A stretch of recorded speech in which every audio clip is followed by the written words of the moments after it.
اب نہیں کہہ سکتے یا اللہ تو کسی کو بھیج دیتا تو ہم جو ہے تیری آیتوں کی پیروی کر لیتے ہیں. نہیں کر رہے ہو تم لوگ، جان بوجھ کے نہیں کر رہے ہو. کل کل متربص فتربصوا، تم فرماؤ سب راہ دیکھ رہے ہیں تو تم بھی راہ دیکھو. یعنی اب ان سے کہہ دیجئے کہ انتظار کرو، سب انتظار کر رہے ہیں، تم بھی انتظار کرو. فَسَتَعْلَمُونَ مَنْ أَصْحَابُ الصِّرَاطِ السَّوِيِّ وَمَنِ اهْتَدَىٰ، تو اب جان جاؤ گے کون ہیں سیدھی راہ والے اور کس نے ہدایت پائی. ٹھیک ہے نا. یہاں پر یہ قرآن مجید کی یہ صورت ختم ہو گئی الحمدللہ. لیکن یہ آخر میں جو بات کہی بڑی زبردست بات کی. کہا ٹھیک ہے سب انتظار کر رہے ہیں، تم بھی انتظار کرو. یہ بات کب کہی جاتی ہے؟ آخر میں پتہ چل جائے گا انجام کیا ہوگا.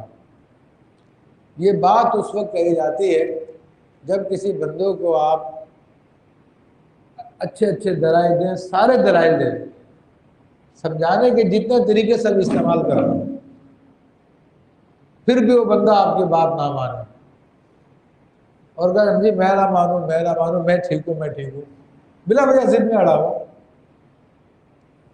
تو پھر آخر تنگ آ کے آپ کیا کہتے ہیں کہ ٹھیک ہے اب پھر قیامت کے دن پتہ چل جائے گا تمہیں، تھوڑا عرصہ گزرے گا پھر تمہیں پتہ چل جائے گا. تو پتہ چل رہا ہے، پتہ چل رہا ہے، سارا کا سارا ظاہر بھی ہو رہا ہے اور بھی ظاہر ہوتا چلا جائے گا انشاءاللہ تبارک و تعالیٰ. تم مرتے ہو تو تمہارا کیا حال ہوتا ہے، اور جب اللہ والے مرتے ہیں تو پھر لوگوں دنیا نے دیکھا کہ پھر کیا ہوتا ہے. لاکھوں کی تعداد میں مخلوق آ جاتی ہے، ہر بڑے سے بڑا منکر بھی اقرار کرتا ہے کہ آج تک پاکستان کی تاریخ میں ایسا جنازہ نہیں ہوا. یہی تو اہل حق کی پہچان ہوتی ہے، یہی تو اہل حق کی نشانی ہوتی ہے. زمانے کے بادشاہ اگرچہ کہ آپ کے مخالف ہوں، حضرت امام احمد بن حنبل رضی اللہ تعالیٰ عنہ، آپ نے فرمایا تھا کہ ہمارا فیصلہ ہمارے جنازے کریں گے، دیکھنا کس کے جنازے میں کتنے لوگ ہوں گے. تو اس وقت کے بادشاہ جب مرے تو ان کے پیچھے کتنے لوگ تھے، لیکن جب امام احمد بن حنبل کا انتقال ہوا تو اتنا بڑا جنازہ اس زمانے کی تاریخ میں کسی کا بھی نہیں ہوا. تو ایسے ہی بابا جی کا جب انتقال ہوا تو دنیا نے دیکھ لیا. ممتاز قادری کا جنازہ ہوا، دنیا نے دیکھ لیا. اور وہ کتا جس کو مارا تھا اس کا جنازہ ہوا تو دنیا نے دیکھ لیا. اور اس کی چاہنے والے جتنے لوگ ہیں جو اسی نقش قدم پہ چل رہے ہیں ان کے جنازے میں ہوگا تو دنیا دیکھ لے گی، سب کو پتہ چل جائے گا کیا ہے. تو یہ کہا جاتا دیکھ لیں گے، ٹھیک ہے انتظار کرو. اور ایک دلچسپ بات کہہ کے میں بات کو ختم کرتا ہوں. انشاءاللہ تعالیٰ اللہ کی توفیق رہی تو اگلے اتوار کو انشاءاللہ ہم سورہ انبیاء کی تفسیر اسٹارٹ کریں گے. سیدنا علی کرم اللہ وجہ الکریم کا مناظرہ ہوا ایک دہریے سے. تو آپ تو دلائل کے بادشاہ تھے،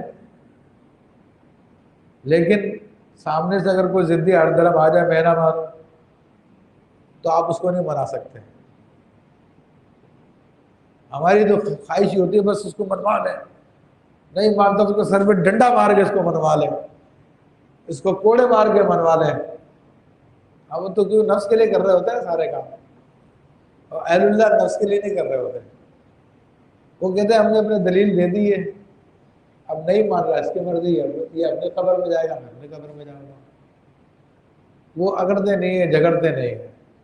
یہی اہل دین کا طریقہ ہے. تو مولا کائنات سیدنا علی کرم اللہ وجہ الکریم نے دلائل دیے، اس نے دلائل نہیں مانے. تو جب آپ نے دیکھا کہ نہیں مان رہا، کسی بات کو نہیں مان رہا، اور بحث کس بات پہ تھی؟ قیامت ہوگی یا نہیں ہوگی، بحث اس بات پہ تھی. تو آپ فرما رہے تھے قیامت برپا ہوگی، وہ کہتا ہے قیامت نہیں ہوگی، دنیا ویسے ہی چل رہی ہے، ایسے ہی چلتی رہے گی. ہم تم آئے، پہلے بھی لوگ آئے تھے، آئندہ بھی لوگ آتے رہیں گے. آپ نے دلائل دیا نہیں مانا. تو آخر میں آپ نے کیا کہا؟ کیا دیکھ چلو ٹھیک ہے، تو تیری بات اور میری بات ہے. میں کہتا ہوں قیامت آئے گی اور تو کہتا ہے قیامت نہیں آئے گی. کہ تو فرض کر لے کہ اگر قیامت آ گئی تو پھر کیا ہوگا؟ یہی ہوگا کہ میں بچ جاؤں گا تو پھنس جائے گا، اور قیامت نہیں آئی تو میں بھی بچاؤں تو بھی بچا ہوا. تو اب بھی دیکھ لے کون سی بات احتیاط والی ہے. تو اس پر پھر وہ مسلمان ہو گیا اور وہ ایمان لے آیا. لیکن آج کے ان لوگوں کو یہ ایمان نہیں لے کے آتے. ان کو سمجھاتے رہو قیامت آئے گی، سب کچھ ہوگا، لیکن وہی چیزیں وہی بے ایمانیاں، ٹھیک ہے، سارے کے سارے کام کرتے رہیں گے. اللہ تبارک و تعالیٰ ہم کو عقل سلیم عطا فرمائے، اور اللہ تعالیٰ ہم کو قدر فرمائے، کرم فرمائے. آمین بجاہ نبی امین.